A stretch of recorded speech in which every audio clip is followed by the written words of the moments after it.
Hello and welcome to Deep Blue Sea, the podcast. I am Mark Hoffmeyer. And I am Jay Cluett.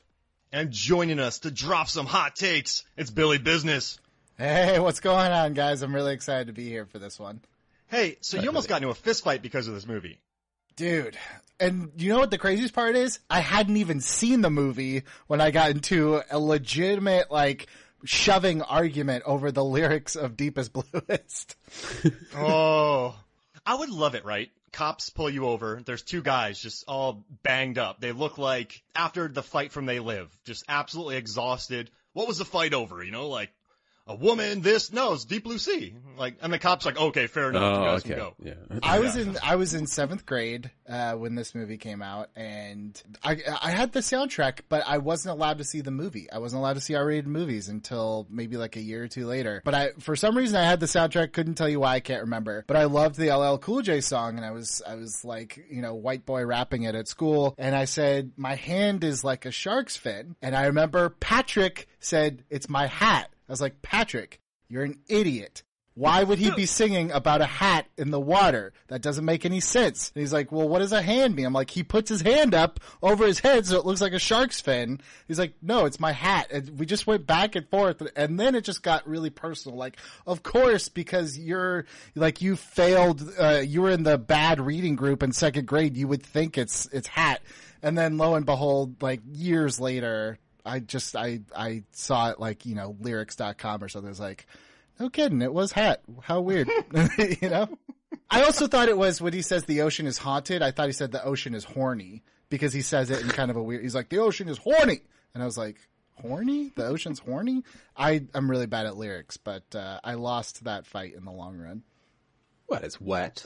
It is very wet. The hearts are racing in this movie. There's a lot of blood and attraction. So I thought, it makes sense in context. Yeah.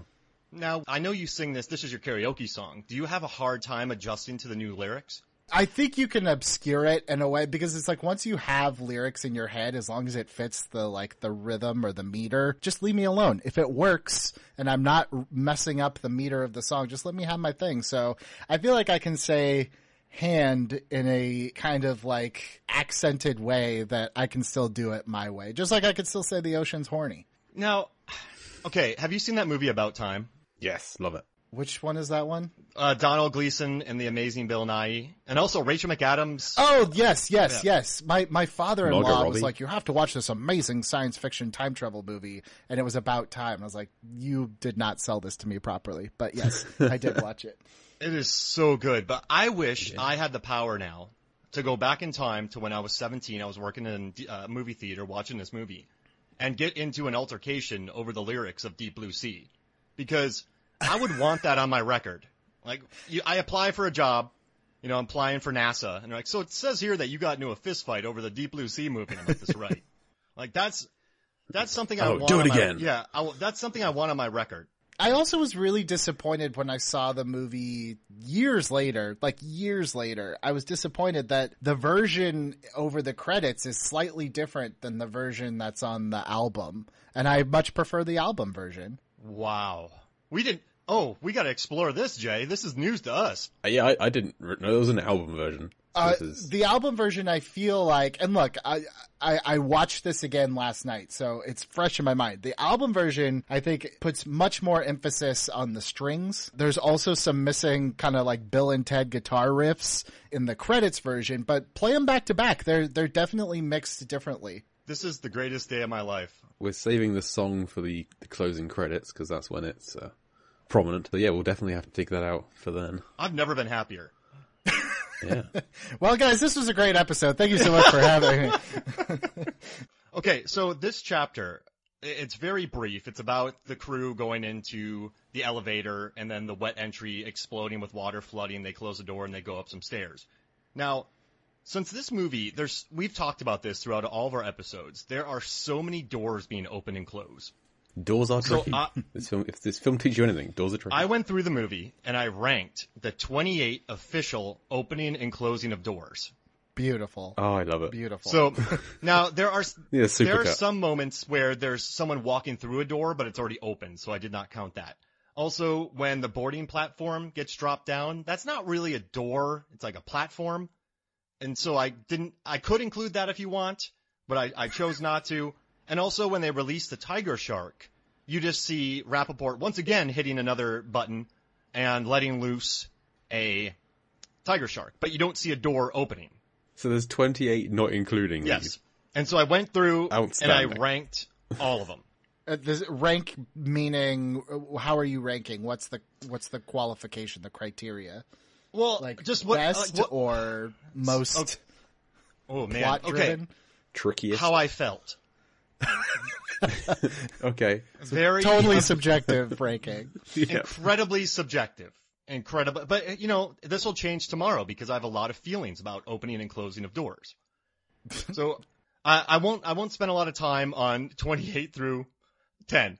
But I just want to say number 28, Thank you. 28 is when Preacher opens the oven door to take the cakes out. Okay. Now, Okay. my problem with that is that the deleted scenes have great cake bits. So every time They do. when I see this film and I see these cakes, I realize I won't get any hilarious cake bits because they're in the deleted Crumbs, scenes. if you will. Yeah, so I just see the cakes and that's it. We never get to hear Rappaport complaining about cake. We never get to hear Preacher dropping cake in front of Scoggins. I just see the cake and it makes me want more cake. So when I see it, it puts a sour taste in my mouth because I can't get the sweet taste of cake there. Wow, release the Harlan cut, man. What are we doing? We need it. We need the cake. And also, you know, when I just got to say, what I love about these doors is when one closes, another one opens. You know, I love it. I love it. It's like life. That's what I learned from this movie. Number 27 is when Preacher just goes through the kitchen door. It's okay. Like they're sliding doors. He pushes them. He's being chased by a shark. I didn't find it too great. Doors close very slowly in water. And I'm not a big fan of slow closing doors. So I moved that to 27. Let's see, 26. I have reasons for I'm going to write a post about this. Number 26 is the metal fence. That gets open in the beginning. 25. These are in no order because that's how my brain works. When they open up the door to Jan's room.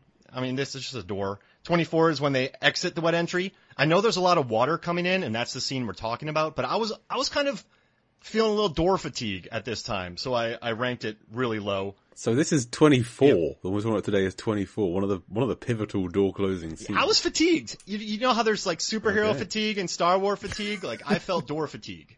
Well, yeah, I mean, I get peril fatigue is a phrase that I was going to talk about today, where they just escaped the Ross has been taken out by a shark. They get into the maintenance ladder, and then the shark goes through the door, and then the ceiling's on fire. It's Yeah. one thing after another. Peril fatigue. So Billy Business, on a scale of 1 to 10, how would you rank this door Yes. opening and closing in this scene that we watched today?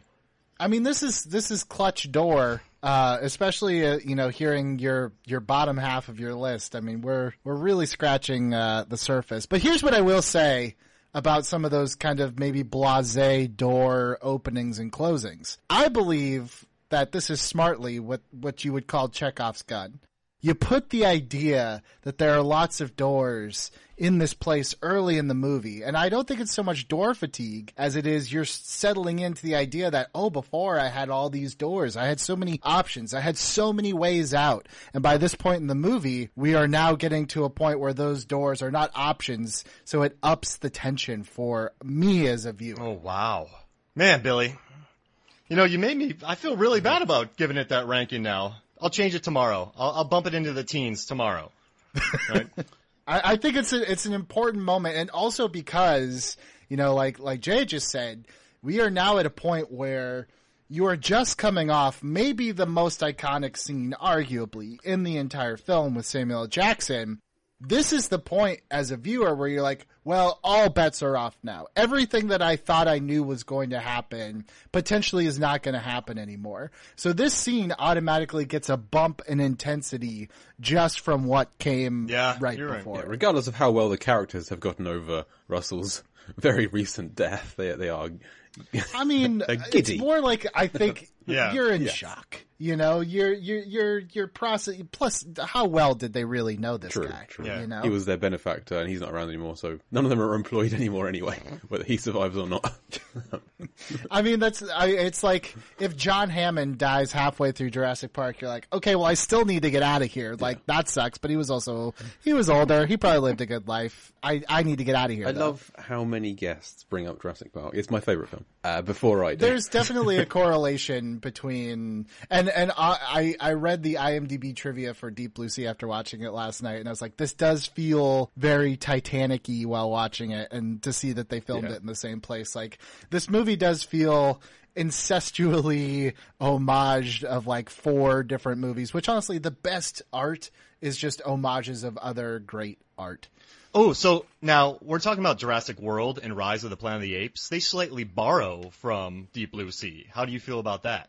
I'd say it's the ultimate form of appreciation to Deep Blue Sea. I'm one of the people that actually really likes Jurassic World. I understand what it is, and I'm totally fine with it. And I think that's the same way that I feel about Deep Blue Sea. I know what this is going into it, and I think you can't get a better compliment than to be like, oh, that was kind of Deep Blue Sea-ish. Like, if Deep Blue Sea is like, oh, they took that from Jaws, and then you watch another movie like, oh, they took that from Deep Blue Sea, like, come on, man, you're in pretty good company. I really like Jurassic World too. I mean, we had one of the stars on a few weeks ago, Nick Buscema. He's in there. And I know a lot of people hate on Jurassic World, but the scene where the kids find the set from Jurassic Park and they make the torch out of the dinosaur bone and the bit of the when dinosaurs ruled the Earth banner, I've never had a bigger smile on my face than when I first watched that scene. It's just utter glee. It was funny because watching Deep Blue Sea last night, like, it felt nostalgic without having any ounce of nostalgia in it. And I kind of feel like that's what I love Jurassic World, because it makes me think of something else. Whereas like Deep Blue Sea just stands as like this own, like, yeah, this feels like this invokes feelings of something, but not necessarily Jaws or not necessarily what it's, been referred to as a ripoff. Like, Deep Blue Sea is the nostalgia. Like, that's why I think it's interesting that the other movies kind of have a Deep Blue Sea feel to them, as opposed to Deep Blue Sea having another feel to that movie. I feel like when you're watching Deep Blue Sea, you're like, oh, this feels like XYZ thing. Not totally. Like, I recognize some of the camera moves and stuff, like I said, from Titanic, but it doesn't evoke like, oh, this is kind of like Jurassic Park. It's not like Jurassic Park. Thank you. We've been, the point, like, we've been trying to get people to realize, like, so when people talk about Deep Blue Sea, they kind of say, well, it's not Jaws. And I'm like, well, yeah, like, it's not Jaws. It's better. It's Deep Blue Sea. It's like, and then people are like, well, it's not great. And I'm like, but. It is. Yeah, I think it is. But I guess with criticism, Billy, I want to see what you guys think about this. Someone will go watch Ghost Rider 2. And they're like, well, it's not an instant classic, but it's fun. And you're like, wait. You were expecting Ghost Rider 2 to be an instant classic? You saw the first one and you went into the second one expecting this? Yeah. How do you feel about that? Like, how do you feel about that, Billy, when it's like, like, I don't know. It bothers me. Yeah, no. I totally, look, I'm the person that, like, I have no interest in the Oscars. I have no interest in turning art and movies and anything into, like, a sport, like, to sportify it. Like, you did art the best this year. I think that there are movies that people absolutely hate that for one reason or another speak to me, like, very deeply. Like, I always say, like, I thought Julie Taymor's Across the Universe. It was a musical that used Beatles songs to tell its own original story. I thought that was one of the most moving films I've ever seen. I actually was about to quit film school and I saw that movie. I was like, no, I need to stay in it because this moved me. And people hate that movie. They think it's drivel. They think it's trash. And that's fine. I think movies are all about, like, how does it make you feel? Don't worry about how it's made and the art or the, the technicality of it all. Like, how does it make you feel? If Deep Blue Sea elicits any sort of feeling within you while you're watching it, even if it's like the most basic exhilaration, like, it lives on that merit alone, and it doesn't really need to be justified beyond that. That's right. You left me speechless. I had nothing pithy to say after it, and I'm kind of annoyed about that, Billy. You just said it so well. Normally I got... No, just getting straight down to business here, gentlemen. Now, I gotta say, during this clip, too, I felt like a proud parent of Scoggins at first, but then he really let me down. Oh. Well, because he jumped down with the door, and he was just helping down there with Carter, but then he kind of gave up. And then Janice was like, Scoggs! Like, everyone was worried about him. And he left Carter down there to finish up the door. Did you... Well... Did he do his best? Yeah, I've been harsh on Scoggins in the past, and I think this is kind of his redemptive chapter for me, because he's not a good swimmer. I would say his job isn't in the water. Carter is easily the best swimmer of the group. He's